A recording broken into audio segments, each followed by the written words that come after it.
வணக்கம். அறம் என்னும் கதிர். இளமை பருவம் எதனையும் எளிதில் கற்றுக்கொள்ளும் பருவமாகும். இப்பருவத்தில் கல்வியை மட்டுமல்லாது நற்பண்புகளையும் கற்றுக்கொள்ள வேண்டும். அது வாழ்வு முழுமைக்கும் பயனளிக்கும். நூல்வெளி. முனைப்பாடியார் திருமுனைப்பாடி என்னும் ஊரை சேர்ந்த சமண புலவர். இதில் முனைப்பாடியார் எந்த சமயத்தை சேர்ந்த புலவர் அப்படின்னு ஒரு கேள்வி கேட்டால் அதற்கான பதில் சமண சமயம். மேலும் முனைப்பாடியார் எந்த ஊரை சேர்ந்தவர் அப்படின்னு ஒரு கேள்வி கேட்டால் அதற்கான பதில் திருமுனைப்பாடி. இவரது காலம் 13ஆம் நூற்றாண்டு. இதில் முனைப்பாடியார் எந்த காலத்தை சேர்ந்தவர் அப்படின்னு ஒரு கேள்வி கேட்டால் அதற்கான பதில் 13ஆம் நூற்றாண்டு. முனைப்பாடியார் இயற்றிய அறநெறிச்சாரம் 225 பாடல்களை கொண்டது.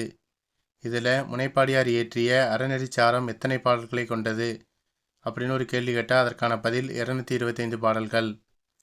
அறநடிகளை தொகுத்து கூறுவதால் இந்நூல் அறநெறிச்சாரம் என பெயர் பெற்றது. இந்நூல் இன்சொல் விளைநிலன ஈதலே வித்தாக என தொடங்கும் 15ஆம் பாடல் நமக்கு பாடமாக தரப்பட்டுள்ளது. இந்த வீடியோ பிடிச்சிருந்தா வீடியோ லைக் பண்ணுங்கள், சேனலை சப்ஸ்கிரைப் பண்ணுங்கள். நன்றி.